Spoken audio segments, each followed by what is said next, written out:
All right. So the news is, of course, very exciting.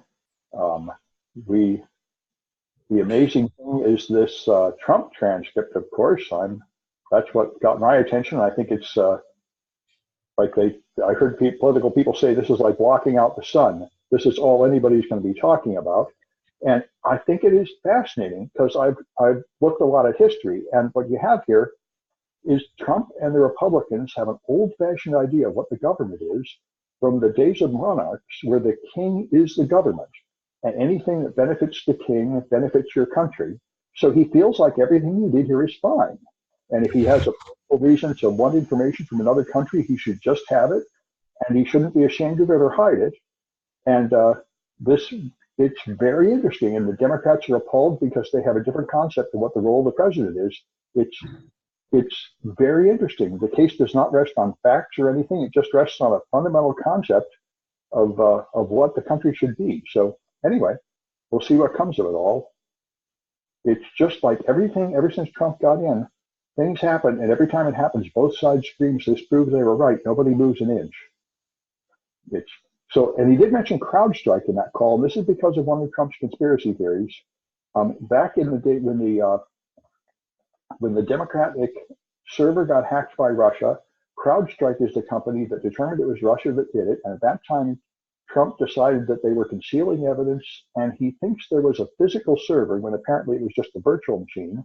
And he's convinced that they're hiding the real evidence that proves it was not the Russians that hacked him, which appears to be, like many of his ideas, completely a fantasy, but he continues to believe it. He thinks that somehow the people in Ukraine are hiding that physical server, and they can find it and send it over. Anyway, so this vBulletin vulnerability is out. I tried to install this to make another vulnerable server for my students, but vBulletin is commercial software. It is apparently very old, very badly written commercial software, and it has a trivial command injection vulnerability, but I can't make an easy free version. You have to pay like $15 a month to get somebody to host it, or pay a few $100 of licensing fee. But anyway, a lot of people are using it, and there's a very trivial command injection vulnerability, very much like the Drupal exploit that you use in this class. And the people that found the vulnerability, they say it has been being used by black hats for 3 years secretly. Somebody dumped it publicly, and nobody can get any answer from the developers of this tool. They don't seem to have a security team that's paying any attention. And last night here in Sri Lanka, I was at a CEO forum, at a panel discussion, and there were 150 CEOs of local businesses there, and they were all very interested in cybersecurity. And when I asked them, how many of you have any way at all for someone like me to report a vulnerability, 3 hands went up, which is the same thing I found in America. Not a single top 10 bank, insurance company, or stockbroker has any way at all to report a vulnerability to them. You can't reach anybody. There's no email address. There's no form. There's no bug bounty. There's no disclosure policy. They just have their heads in the sand. And of course, the same is true here, but at least they're interested in hearing about it. Whereas I know in America, they can't even send a representative to DEF CON. They have to hide and pretend that they won't even touch these issues. Anyway, TeamViewer came up the other day as I heard about an alternative Chrome remote desktop. And I didn't know this. TeamViewer is a publicly traded company. They just had their IPO. They're a German company. And apparently they priced their IPO correctly, so it stayed flat, which I would think is what it should do in a logical world.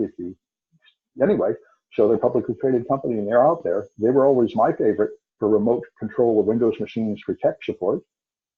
And I guess they're still doing fine. This is an idea that makes sense. Ring's original plan with these doorbells that can view you is that data would be visible to the police, and that people would hopefully willingly join a sort of crowdsourced anti-crime initiative here. And they even planned with having this automatically turn on all the cameras after a 911 to see people who are running around in the neighborhood. But privacy concerns meant they abandoned that plan. And so I think their original plan to market this product was to work closely with local police departments, and it would be like a neighborhood watch program, but privacy concerns have made that seem less and less desirable. And let's see if there's anything else fun. Yeah, some of the Google contractors are unionizing. This is in a foreign country, I think India, so it's not as relevant as I'd hoped to the American market, but I've been waiting for tech workers to unionize. I really think they should. but unions are really on the down and out in America in all sectors, especially tech. And I thought this is very interesting because I heard about a company that had this problem of virtual sprawl. This is another question I asked the CEOs last night. They said, what is the one question you need to ask to see if you're secure? And I just said, tell me where your data is. Because most companies have sprawl across hardware, across software, across cloud services. They just have parts of their business all over the place, and nobody even knows how many virtual servers and what cloud offering companies they're using and how those things are configured. And so this is the first step towards any vestige of security, would be to actually be able to list all the services you're using and how they are secured. And they've done a lot of, McAfee did a study and found that most companies do in fact have no idea how many cloud services they're using, how all their databases and other products are configured, and can't even enumerate them. So I think that's definitely the case. Step one is an asset inventory. Where's your valuable stuff before you can even get close to securing it? Anyway, so we're here in 127, and we're going to talk about Windows today. This is, I think, one of the most exciting lectures in this book. I often give this at other conferences and such when they want an idea of the basic heart of exploit development, because understanding how Windows works is really at the heart of it all. So let me just make this big, but leave it not maximum so I can point around with the mouse. All right, so here's the story. You need to understand these concepts of how Windows works. So we've already talked about PE files, and DILs are a special case, and the application program interface is how you control Windows. So when you write a C program, a C++ program to make a Windows application, you're really just making a lot of calls to the Windows library. So we'll talk about these concepts and why they make Windows so vulnerable. So in Linux, you can talk directly to the kernel with syscalls through interrupts, but in Windows, you do it through the API. This is a set of DILs, dynamically linked libraries that are loaded in memory and linked to as needed. So if many programs are using the same DIL, they all share one copy of the DIL in memory. And these are, of course, updated with Windows updates. So you have to use dynamic linking to get to the DILs, and the API changes quite often. So you have these Windows calls like this one, for example. If you want to create a window, you call create window, EX. Many Windows API calls end with EX or A or W for extended or ASCII or wide words, which is Unicode. And then you have a series of parameters telling you things like the title of the window and whether the window can overlap with other windows and so on, whether it can be moved or maximized. Such considerations are typically here. So that's a start. And so you have these precompiled libraries that you load as you need, and you can see them with Process Explorer. We've done this. So here is a service host.exe running some of Microsoft's services, and you can view the DILs it's using, and it's using a lot of them, the Advanced API DIL and many other DILs, and that's what every running Windows application looks like. So I think, let's see, I've got to get, all right. So the PE format for EXEs and DILs are both the same, and they can be, this has the information. You can see in PE view, they'll have the import directory table. So this is Notepad, and Notepad imports all these DILs, and there are more as you scroll down, and then you can get a list of the functions it imports from them. All right. So you got a text section in every portable executable. These are the machine language instructions to execute, and you will almost always see a data section and perhaps other things like iData, resource section, and relocation information, which would make it possible to relocate the code in memory.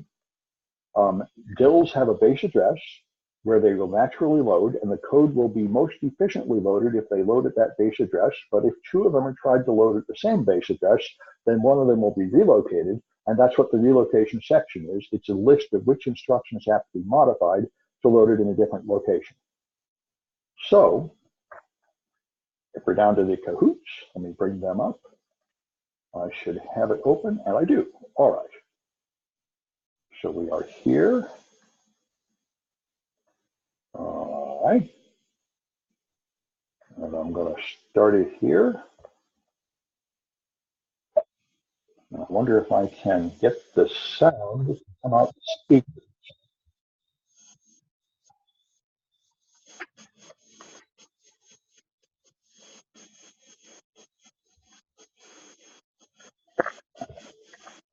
You folks have to join anyway, so I'll see if I can figure out how to move the sound over.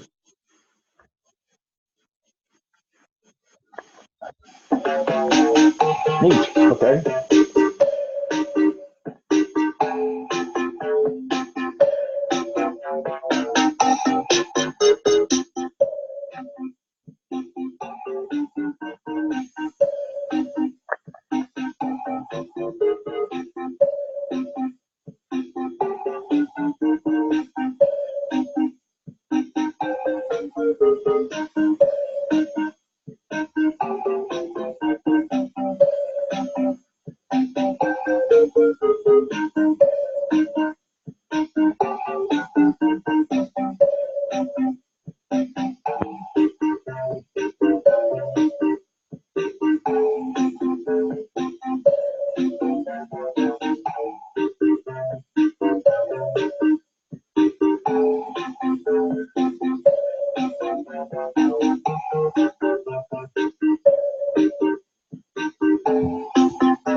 All right, guess I'll wait a few more seconds. This may be all we're going to get.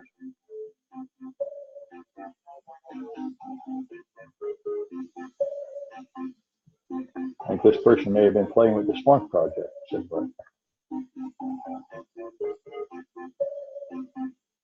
All right, I guess that's it.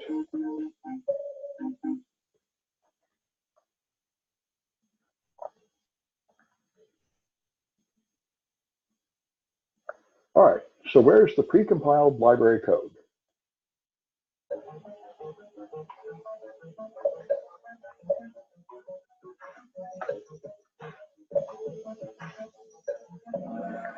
All right, good. Those are the DIL files, the libraries, dynamic link libraries. All right, what are the functions Microsoft provides for software to access the kernel?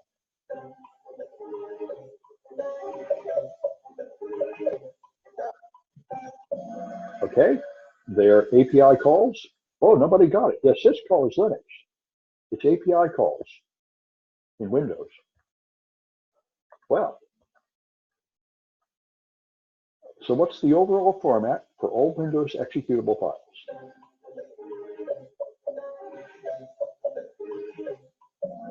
Portable executable.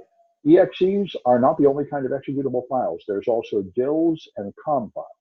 And all together, they're called portable executable format. The way Linux files are all called ELF, executable linked format. All right. What section of the PE file is for rebasing?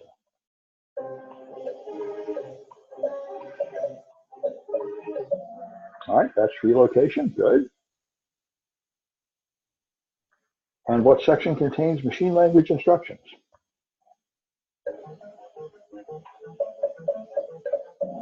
The text section, good. Okay, the one with the name that doesn't seem right to me, but that's the way it is. All right, and where are the icons?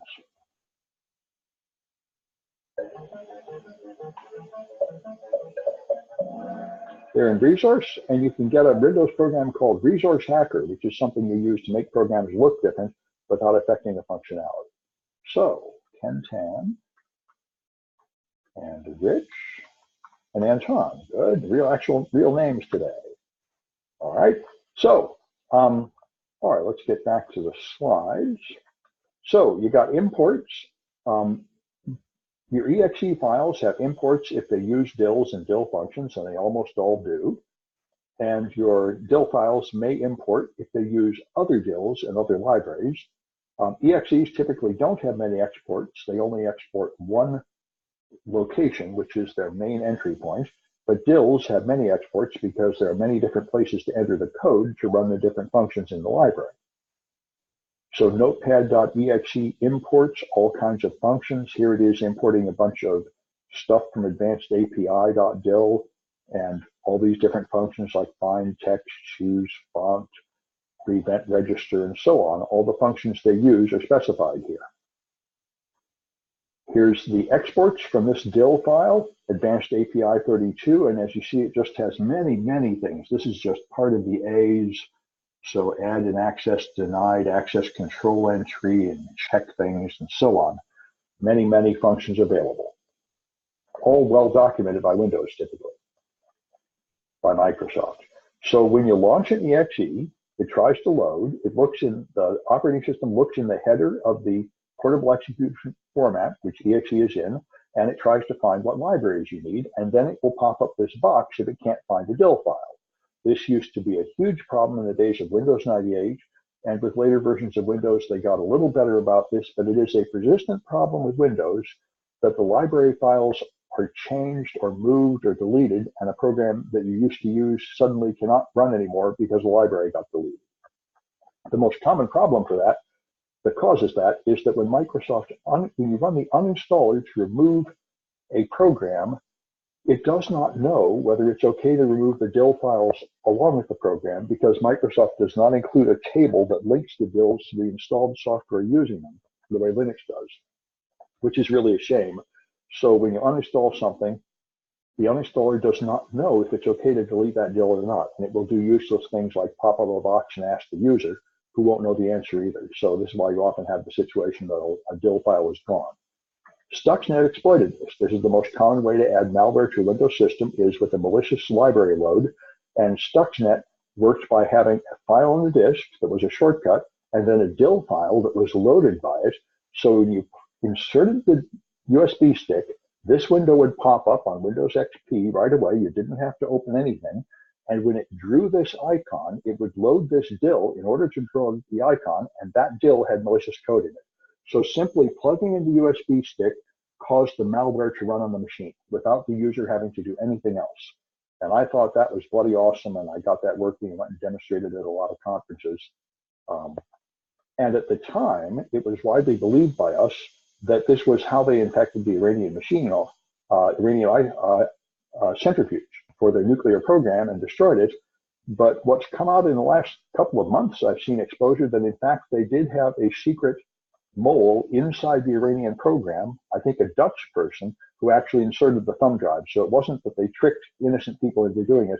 They actually had an agent, which puts a different spin on things, because the story I heard at the time, years ago when Stuxnet happened, was that it was all spread through malware, and when the Iranians suspected that one of their scientists was a traitor and started trying and executing scientists that they thought had betrayed the program, that was wrong.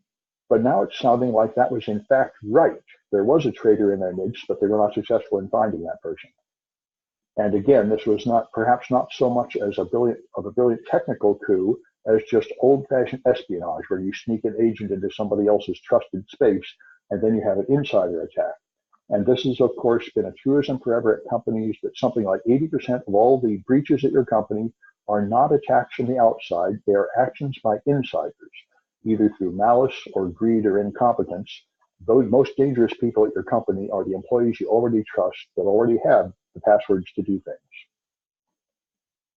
So anyway, Windows programs all think they're running at the same address. They all think they're running at this number, 400,000. It's in hexadecimal, so it really is a larger number. But that's where they think they are. But that is a virtual address, like a virtual machine. The real address is different for every program, of course, in memory, but they work with virtual addresses, and they all feel like they're loaded here. That's why when you go into a disassembler or a debugger, you'll always see Windows code starting at 401,000 or so. The relative virtual address is used to rebase DILs as well. So physical address loaded by a couple of processes, one might be at 300,000 and one at 500,000, but the operating system has a mapping table. And so even though they both think they're running at 400,000 internally, they're really located at different addresses in the physical memory, of course. So here's Ollie debug, loading a program, and as you can see, all the addresses start at 401,000, which is what they'll almost always see for these lab samples or any other small programs. All right, so we talked about the heap, and we exploited the heap on Linux. In Microsoft Windows, the heap is far more complicated. Windows has many heaps. Each DIL that loads can set up its own heap, and so the heap corruption attacks are much more complicated in detail. The general principle is the same, but it's much more complicated. You also have multiple threads in Windows software. The process is not doing just one thing at a time. It is split into multiple threads that move forward separately, and this is just trying to make it more efficient. So if one thread is waiting for a slow thing, like a read from main memory or a read from the hard disk or input from the user or network, then other parts of the program can still move forward if they're not also waiting for something. And this is a fundamental weakness in all computing. You have many components that run at different speeds, so you waste a lot of time while a fast component like the processor is waiting for a slow component like the hard drive, and there are many attempts to try to get around that, to get more value out of your hardware. You can see how many threads there are in a process in Task Manager. So here this Windows machine is running 41 processes for 677 threads. And by the way, each thread has many handles. The handles are just named objects, pointers to open files, pointers to marks in memory, and so on. Every time you use a handle in your C code, it's another item. So each thread has many handles. And that's what we have here. You can see everything about them in Process Explorer. So here's Process Explorer, and you can go to the Threads tab in the properties of a process. This is explorer.exe itself, the thing that draws the desktop, and you see all the threads, the thread ID, and then more information about where each one starts.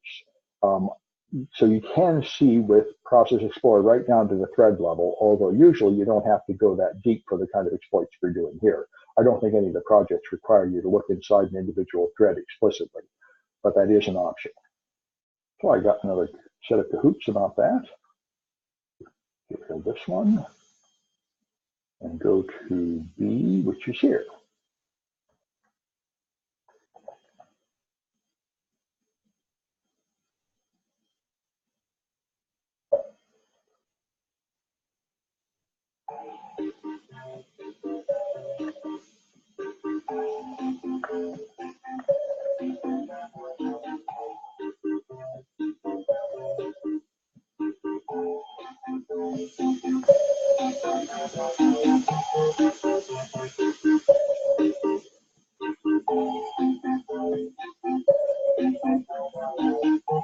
All good.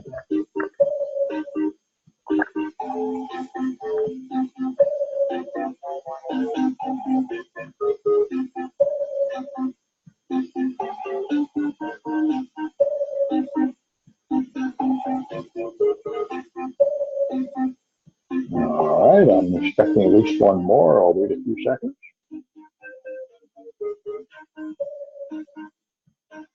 All right.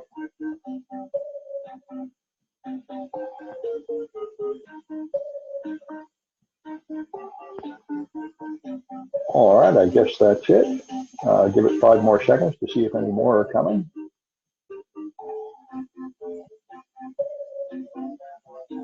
All right.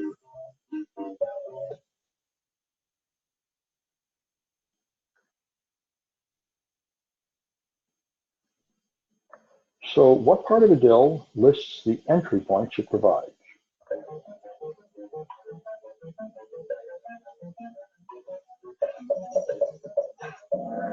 Those are the exports. The DIL exports these locations, these named locations, which you can then call. So if I have 100 functions in the DIL, I'll have 100 exported values indicating different places you can enter. They're not imports. Those would be functions it used in other DILs. So which memory is a single block in Linux, but many pieces in Windows?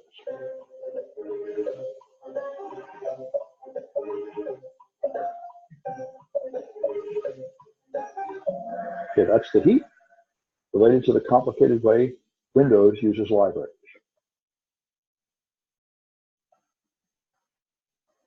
So which item has the largest number of instances when you're running Windows?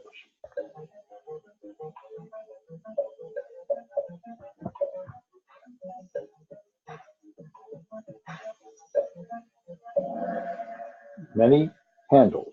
You might have no windows open at all, but if you're running Windows at all, you've got about 50 processes, and each process has many threads, and each thread has many handles.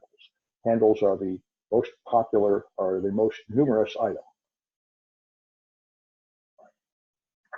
So what's the allocation unit for CPU time?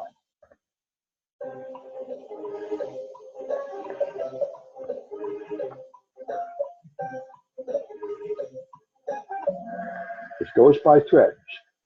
Each thread gets a chance to use the CPU, and then the next thread, and the next thread, and you go around in a round-robin fashion. It's not a process because some threads can be moving forward and other threads are not moving forward. That's the whole point of breaking a process into threads, so they have an independent chance to move forward. So 10 is up to 6, and Mr. Magoo will have to tell me who they are. I think that's Jeff Sessions, but I don't think he's in my class. Maybe he should be. He might need a new job. But anyway, moment I'll put him down here pending a de-anonymization at some point. All right, and we've still got time, so let's carry on. So here we get to the fundamental reason why Windows is full of so many ridiculous security vulnerabilities, and this is DCOM and RPC. This is the distributed common object model and the distributed computing environment with remote procedure calls. And this is brilliant or idiotic, depending on how you look at it. The point is this: Microsoft, right from the beginning, was a commercial product to make money. Like Facebook, the purpose of it was to create a computing system so you could add more software to it, so people could write applications like Microsoft Word and sell them, and people could write libraries that do things and sell them to developers. And so they wanted to make a thriving economic system so you could make software by buying software components from other people and just sticking them together like Lego bricks in order to make it efficient, to make a wide variety of software run on the system. And that worked. It made Microsoft an economic success, but it's also fundamentally unsafe because it means you're constantly taking code that was written by somebody else in a different context and reusing it in a more wide context. But that's what happens here. So you can write COM objects in any language to do a function, and then you can reuse that code over and over again for different purposes. But the problem is, if you have code written in one language and you're mixing it with code written in another language, then even the variables are not the same. So you have to add to your code an IDL file for interface description language, and that will explain what it takes. So here's an IDL file example. You define an interface with these type 2 elements and long unique strings and long elements here and so on, context handles. You define more precisely exactly what all the inputs need to be so that a developer that wants to use this could in fact be very careful and feed it the right kind of objects. All right. And so that's the point. It specifies exactly what kind of data goes in to this function and what kind of data should come back. And they use these globally unique identifiers, 128 bits long, the size of an IP version 6 address, to refer to these things internally. So you can load it directly in the process space as a DIL, and this is the steps to lead to the modern Windows operating system. So long ago, back in the days of, say, Windows 95, you might write some code to do something useful, and at that point, the code is supposed to be run with one application. So it loads as a, now you could load it as a DIL, and only one application will use it. But then you write more applications that reuse the code, so now more processes on the same machine will connect to that same DIL and use the library. But then, all right, you can run it as a service and have it running all the time, serving many programs. Then you can connect it to a COM interface, and now it can connect over the network. So other machines can come in over the local area network or even the internet and connect to it. And that means they're on a different machine, all using the same code. Now, I'm not sure about coming in over the internet, but it certainly is possible over the local area network. But what this means is you've taken code that was originally intended to be just part of one program, and you're publishing it in a much wider environment, and it may not have been designed for that. So the service control manager is here. You'll see it in services.exe. That's how you make your code available to all the processes on a machine. And so you can very easily take code and just make a small change in the parameter and expose that code to other different processes on the same machine or even over other machines on the network. It's of course much slower to run it that way, but it makes it possible to reuse code, which is economically important. And so you end up with remote procedure calls. there's a remote procedure called mapper listening on port 135, and you can send a request here. And if you do, that's the DCE RPE requests. So you ask the service what libraries are available, and it will then answer you and tell you these UUID values, these long 128-bit numbers. So here I've got floor 1 running this service, floor 2 running that service. So each Windows machine is running many services on the remote procedure calls, and those services are typically using code that was never intended for this purpose, code that was written long ago to be incorporated into just one application, and then repurposed later by other developers or managers who didn't probably take a very good look at that code before deciding to publish it more widely. So you can see in the remote procedure call properties, all the other components that depend on it. This is now an integral part. The distributed component object model and the remote procedure calls are used by almost everything in Windows, so you can't get anything done without using these services. So that's the problem. You write your code to be run in, say, a trusted environment doing only one thing, and then later on, it's taken and exposed to the whole world. Very analogous to the current situation where you have servers that you originally ran on your own hardware in your own data center behind your firewall, only connected to your people, and then you migrate to the cloud. You take images of those things and put them on Amazon Web Services. Then you take your source code and put it on GitHub, and the whole world can see all that stuff, which originally was only private to your company. And very many companies then regret this and realize that, in fact, they did not do the necessary work to secure their stuff before launching it up and publishing it to the whole world, and they end up having security problems. So there are a bunch of tools to analyze this. Dave Eitel has written a few of these things with Spike and other tools to probe remote procedure calls and look for vulnerabilities in it. And many of the famous worms like Conficker and many others spread through RPC services because it is very rich in vulnerabilities. Another strange feature on Windows is their way of handling privileges for processes. Each process that runs, you can see them in Process Explorer. It's got an address here, and there's a token. A 32-bit integer determines the privileges, and you see its interpretation here. So this is running with NT authority system, which is the highest privilege token on the system. This is the privilege that runs before you log in, so it can't be tied to a user. Here's something running as SAM on this local machine, and so on. So these are launched after this user is logged in, and only with that person's privileges.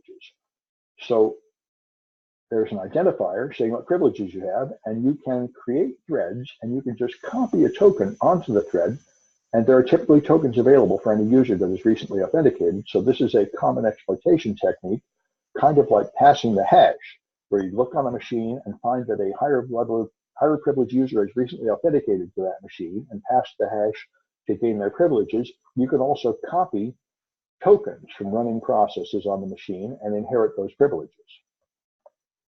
Another issue is exception handling. You have to handle exceptions in every operating system unless you want to be like a Cisco router. Cisco routers have no exception handling. If there is an exception, it just crashes and reboots the entire router, but that's because it's specialized hardware with only one function. So there is no point in trying to pop up an error message and expect someone to fix a problem. It's expected to be running in a closet, running 24/7 with nobody looking at it. So if anything goes wrong, you just reboot it and continue going. That's all you can do.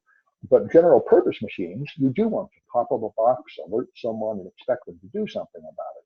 So if anything bad happens, you have an exception. The operating system can then handle it. If it is an exception in user land, it'll pop up an error message and say this program has crashed or something. If it's an error in the kernel, then the operating system cannot continue at all, and you get the blue screen of death. But you don't have to let either of those things happen. You can define exception handlers within your application. And this is what more professional applications do, so they don't have to have the program stop. They will have their own handler, and you can see them in Immunity. You see the structured exception handler chain. You just have a series of addresses. So when an exception happens, it will first call the code at this address, which has an opportunity to recognize the exception and do something, and then this one. And when it runs through the chain and none of those handlers actually do anything about it, it will then fall to the operating system, which will pop up a box or error message.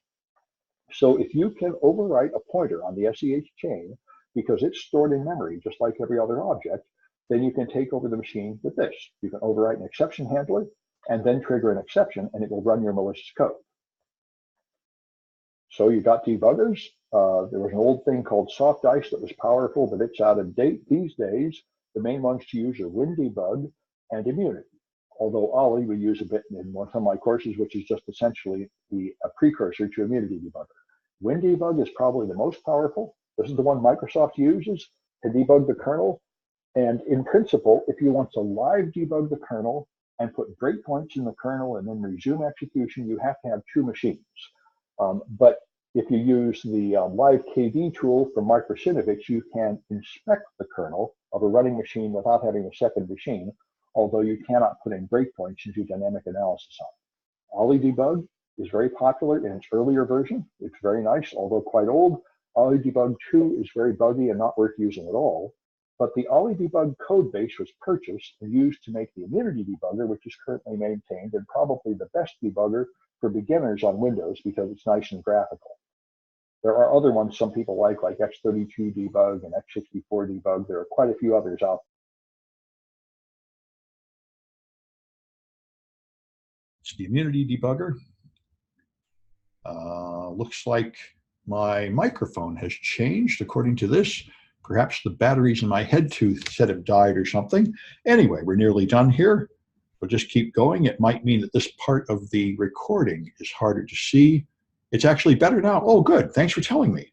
Okay, good. Then I don't really need these crazy Bluetooth things. Good. All right. And I see I also know who Mr. Magoo is. Good. All right, good. So anyway, so the Immunity Debugger, we talked about a lot in the other class. And here's the basic structure. You open the program Immunity, you see assembly code here, and the registers there, like ESP and EBP showing you the stack frame. Here you see the stack, all the values, and this tells you whether your program is paused or running down in the corner. And down here you have a message which will tell you what happened. The attached process has paused. If there's been a crash, it'll tell you about the crash. And here you can dump hex values. And we'll be using this a lot as we make Windows exploits, which quite a few are coming. Anyway, let me go to my Kahoots. And I appreciate the feedback, by the way. All my videos are only amateur quality because I really don't have any way to know how good they are while I'm making them. So it's very helpful if you listeners can tell me what's good and what's bad. Sounds like I don't need to use this Bluetooth thing at all. That will make my life a little easier.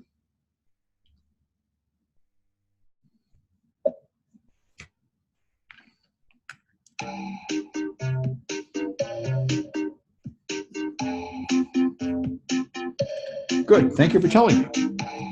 The audio is better, good.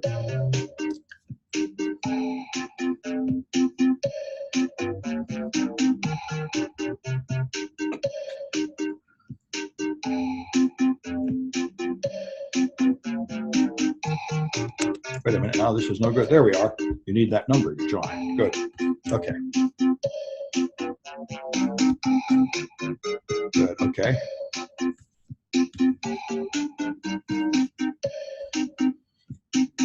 Well, that's very useful information. Then it's easier for me to travel. I don't need to bring headsets.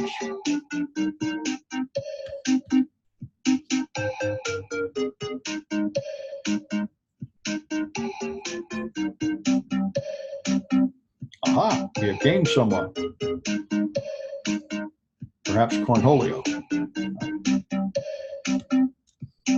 I'll give it another few seconds.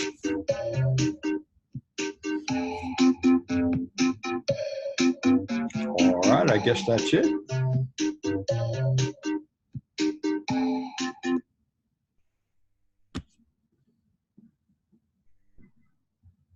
How do you join? Oh, yeah, you have to go to kahoot.it. Anyway, so what file lists the inputs and outputs of an object?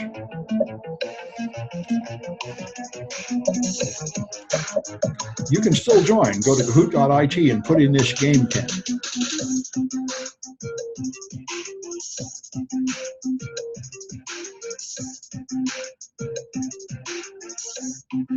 All right, so it is the interface descriptor language file. that specifies the inputs and outputs of a object, a COM object, which is a piece of code that you're reusing. So which one of these is 128 bits in size?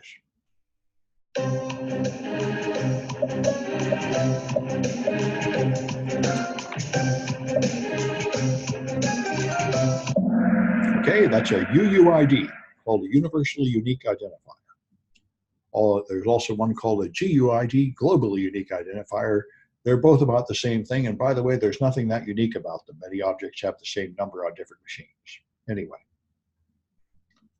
what structure is used if you have a divide by zero?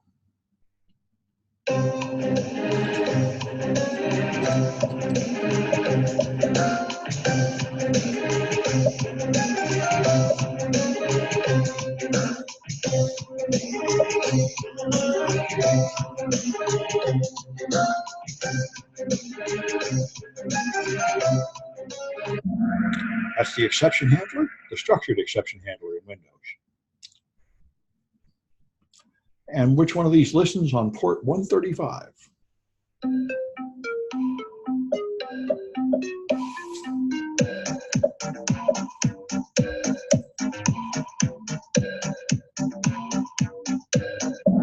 Okay, that's the RPC, Remote Procedure Call Mapper. Which one of these is 32 bits long?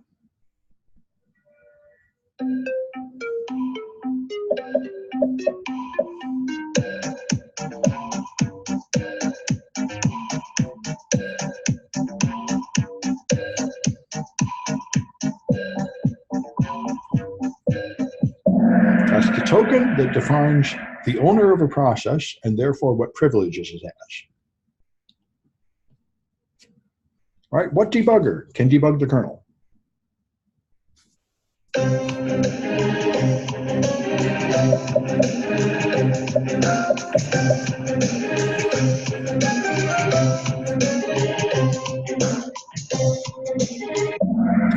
WinDebug. That's the one.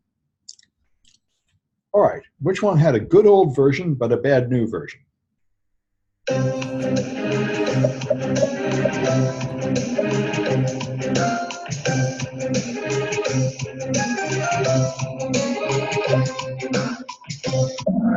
Okay, that's Ollie Debug. All right, good. So 10 lie. All right. And Ken can again and Rich again. Good. That makes 9 here. 9 here. All right, so I've got that. Let me just point out something about the projects. So I've added quite a bit to a project. While I was on a long airplane flight to get here, I added more to the heap overflow project, which is what I wanted to do, because I'd like each project to be like this, where there's a required part where you have all the steps, and then some extra credit challenging parts. And by the way, this 203 that a student had a question about, I arranged the points correctly. Before, I just had it at 45 points as if it was all required, but that's not what I intended. So let me just explain the structure of this class. For the City College class, my plan is the only part that's required should be the part where you have instructions step by step. And the part where you have to figure things out without instructions should be extra. And I'm in the process of assigning these points in this fashion to every project. So if you see one that has a high point value and not any part of it assigned as extra, that may be a mistake, and let me know about it. Anyway, this one, so you have the first part step by step where you create a exploit. You create your own machine in Google Cloud, you put vulnerable software on it, and then you fuzz it and exploit that vulnerable software. And I did something which I didn't know was unprofessional here, but I realized later this is not a general thing. When I used MSF Venom, I created an exploit here using a shell bind TCP, and then I didn't want to bother about what, I saw that there were null bytes in it, so it's going to crash because the null byte will terminate the string. And rather than bothering to go find all the bad characters, I just used this alpha mixed encoding, so it will use only letters and numbers, just as a shortcut to make it easy. The problem is, this is an x86 software. This is 32-bit code, not 64-bit code. Now, the machines we're using that we've created in this Linux environment, we've installed this multi-lib optional library. So it is possible to run 32-bit code on a 64-bit server. And on Windows, that's the default. But on Linux, that is not the default. So I unintentionally made this project more difficult than it has to be in the extra credit portion, because when you go down here and try to exploit my real server, it's not running on this kind, it doesn't have the multi-lib library installed, so you're really going to have to use 64-bit exploits, and that means you can't use that x86 encoder. You're going to have to find all the bad bits and remove them with the -B switch one by one, because for some reason Metasploit does not offer a 64-bit encoder. At least that's my current understanding. I'm not quite sure about this, but I'm pretty sure that's what's going on. So a chat message coming in, you also have to set our host to GCP IP and lhost to your attack machine. No, I don't think you do. Let me go back, because if you use this kind of exploit. That's one good thing about this bind exploit. Let me go back to that one here. Okay, if you use shell bind TCP, you will have to use a 64-bit version, not a 32-bit version, and then the shell bind TCP just starts listening, and it doesn't have any reverse shell functionality. So you do not need to include the attacker's IP at all. It just opens a listening port for anyone to connect to, and you don't need to specify the local address because it'll just listen on all interfaces.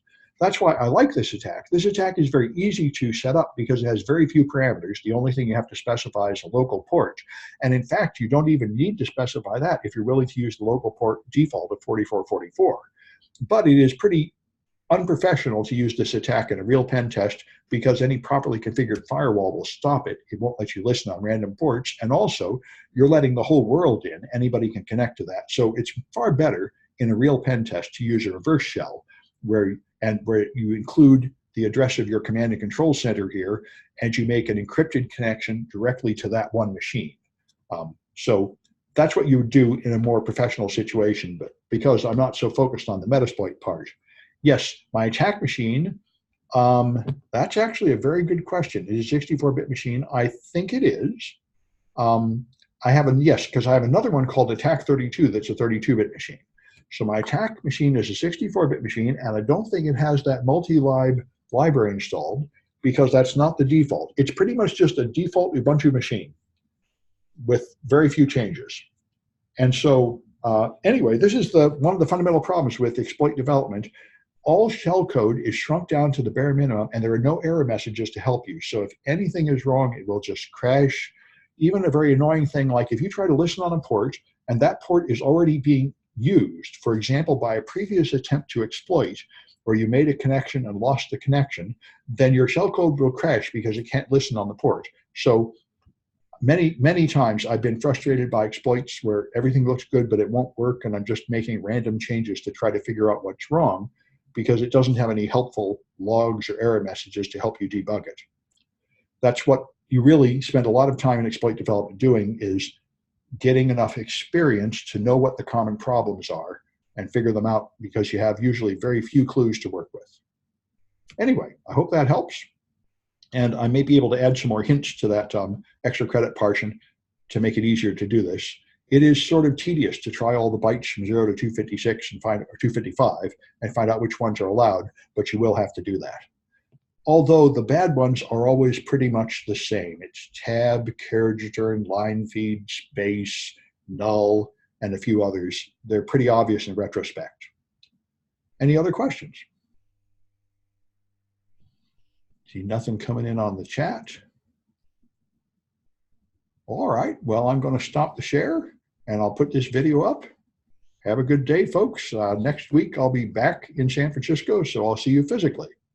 Thank you. Yeah. I guess it finally stopped raining, so I'm supposed to be able to go see an elephant nursery in a couple of days here in Sri Lanka. And I certainly have seen a lot of interesting stuff out here. In particular, I went to a high school event where they had something like 200 or 300 high school students that are graduating in IT. And I really think we need to bring Cyber Patriot out here. They're ready for some hands-on cybersecurity training at high school and middle school level. So did I open tonight's quiz? It should be open, but I will take a look and make sure. Okay. Farewell, folks.